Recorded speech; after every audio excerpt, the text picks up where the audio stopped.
Las semillas pirata tienen varias excepciones porque pueden ser piratas desde varios puntos de vista. De entrada son aquellas que no tienen sus 4 atributos de calidad: genético, físico, fisiológico y sanitario. ¿Eso qué quiere decir? Pues que las semillas, por ejemplo, en el caso de la calidad genética, no son de la variedad que dice ser en el empaque.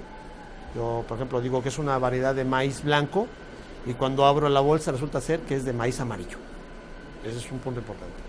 En el caso de la calidad física, cuando viene mezclada con otras cosas que no son de la semilla que dice el empaque, que viene con más basura o que trae otras especies o que trae malezas que son consideradas plaga y que pueden invadir mi terreno de cultivo. La cuestión fisiológica es aquellas que no germinan, no tienen potencial reproductivo, no germinan, entonces pues nunca se establecen y se venden como semilla. Y eso no es una semilla es aquella parte de la planta o la semilla verdadera que tiene capacidad de reproducción. Entonces cuando no tienen potencial de germinación, pues no se establecen. La semilla pintada también, ¿verdad? El grano pintado, efectivamente, el grano, la diferencia entre grano y semilla es que en el caso de la semilla es obligatorio que el embrión o siempre esté vivo, siempre esté viva esa estructura. En el caso del grano no necesariamente. El embrión puede estar muerto, pero el objetivo del grano es el consumo. Entonces no hay necesidad de que el embrión esté vivo para producir una planta. El grano se utiliza para la industria, para molerlo, para consumo humano o animal. Entonces ahí es la diferencia, que la semilla siempre debe tener su embrión vivo. De vista es muy difícil identificar una semilla pirata. Hay que tener algunos elementos previos para poder tratar de identificarlas. ¿Cuáles son ellos? Por ley, cualquier empaque que contenga semillas debe tener una etiqueta que diga información al respecto. Entonces, primero, si es de maíz, de qué variedad, si tiene tratamiento, etcétera, etcétera. Tiene que tener una serie de informaciones mínimas que están por ley. O sea, tiene que tener en el etiquetado. Entonces, exacto. Entonces, de entrada, si uno ve un empaque que de semillas, si no tiene esa etiqueta, entonces ya es un elemento para decir, cuidado, aquí puede ser una semilla pirata porque no me dice la información mínima.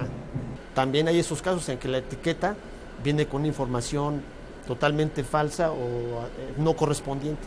Ahí el asunto es que el SNICS, dentro de sus atribuciones de ley, tiene que estar supervisando y monitoreando el comercio de semillas para tratar de identificar este caso en específico. ¿Qué hace el SNICS? Toma muestras de esos empaques de semilla y la analiza para corroborar si lo que dice la etiqueta es correspondiente con el producto que contiene el empaque, ¿no? Nada más que eso tiene que ser, obviamente no es a la vista, tiene que ser un trabajo previo al consumo. Entonces, los agricultores también tienen identificados sus proveedores del insumo de semillas, entonces también los identifican y saben con quién pueden ir asistiendo, ¿no? El SNICS, por ley, tiene que integrar un registro de aquellas personas que se dedican al comercio, a la distribución, exportación e importación de semillas en este país. Y ese registro se conoce como el Directorio de Productores, Obtentores y Comercializadores de Semillas. Entonces el SNICS lo que hace a través de sus unidades operativas en la República es localizarlos de manera física, a los comercios, a aquellos que distribuyen semilla, darlos de alta y pedirles información.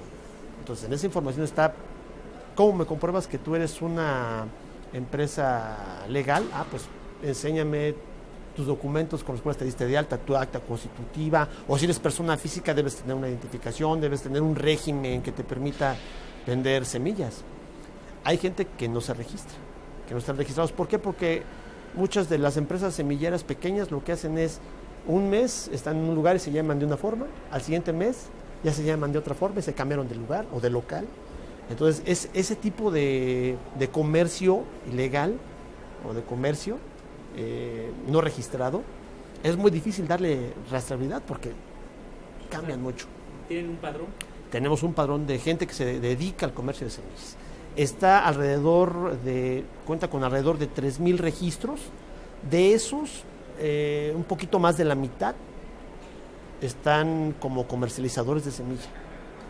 El SNICS les da un certificado en el cual les da un número de registro para que lo pongan a la vista en sus negocios, en sus comercios, para que el agricultor se dé cuenta de que ya tienen un registro, que fueron revisados por la autoridad y que la autoridad los tiene identificados y que de manera permanente el SNICS los está yendo a visitar para que la semilla que estén ofertando se encuentre dentro de la legalidad y dentro de los niveles técnicos que debe de ofrecer esa semilla. Ya han identificado gente que se dedica a esto, me imagino, ¿no? Sí, Al comercio. sí, así es. Sí, hemos hecho algunos visitas de verificación para levantar multas o sanciones. Primero verificar si es cierto que está vendiendo semilla que no está dentro de los parámetros técnicos para que el agricultor no tenga pérdidas económicas principalmente. Entonces, ¿Se castiga con cárcel también?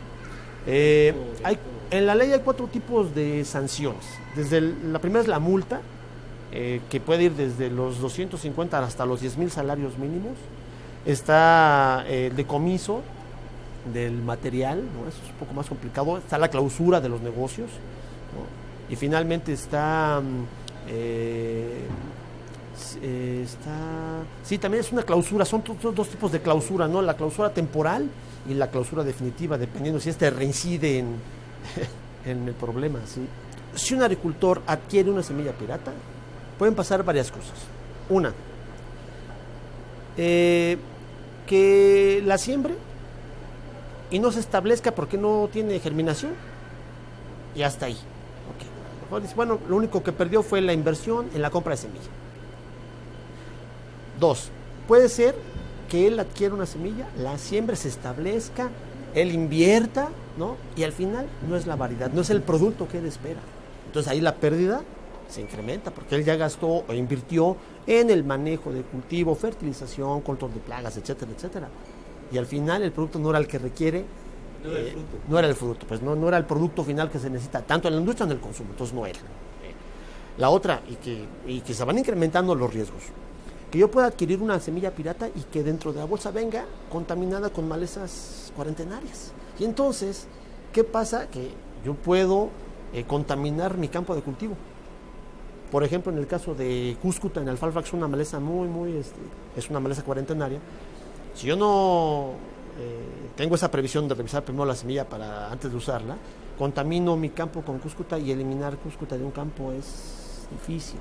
Entonces, eso le genera otro problema más al agricultor. La otra, que le vendan semilla que no esté autorizada, ¿no? En el caso de la semilla genéticamente modificada, ¿no? Que no esté autorizada en un lugar que debe estar autorizado, eso también es una semilla ilegal. Y eso también a lo mejor no le pasa nada si la establece porque es una semilla de calidad, simplemente que él cae en la ilegalidad por estar sembrando algo que no está autorizado. Entonces, como puede ver, los daños por el uso de semilla pirata son múltiples y se pueden ir acumulando al agricultor. Y cuando llegan al consumidor los consumen, ¿no? Ese es el otro problema, que a lo mejor estamos consumiendo productos que no es que a lo mejor dañen el físico del consumidor, pero que simple y sencillamente no está está pagando por algo que no tiene la calidad que le ofrecieron desde el principio. No aporta, así es. La otra es esa. La alimentación. Exacto, que a lo mejor yo estoy comprando semilla de una variedad que dice que es con alto contenido de proteína y al final no es cierto. Entonces, no hay que tener mucho cuidado con las semillas pirata.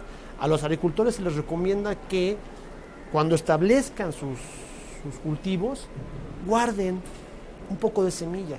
Porque cuando a nosotros nos llegan algunas denuncias y que vamos y tratamos de obtener pruebas para hacer análisis, pues resulta ser que ya la semilla ya la consumieron. Entonces, no hay evidencia de que... ¿no? De que guarden. Exactamente. Entonces, el agricultor debe guardar algo de semilla para que nosotros podamos tener materia prima y hacer análisis y decir, esta semilla tenía estos problemas o no tenía problemas. Entonces ya el asunto ya pasa a otro nivel. Pues cuando uno recaba pruebas técnicas, lo primero que hay que ver es si la semilla tiene la calidad o no la tiene. Pero si no hay semilla, muy complicado. Bien, México, a partir de la ley del 2007, la nueva ley de semillas que se emitió en el 2007, ha sido considerado como uno de los referendos a nivel regional, hablando de Centroamérica o Sudamérica, porque mucha de la semilla que se está produciendo aquí está atendiendo los mercados principalmente centroamericanos de semilla certificada. Entonces la etiqueta que emite el SNIC es muy conocida en toda Centroamérica porque allá no tienen capacidad de producción de la semilla. Entonces México ha sido un referente en cuanto a la emisión de catálogos de variedades, por ejemplo, en cuanto a que ahora ya tiene toda su reglamentación técnica para calificar semilla oficial, lo hace con base en estándares internacionales.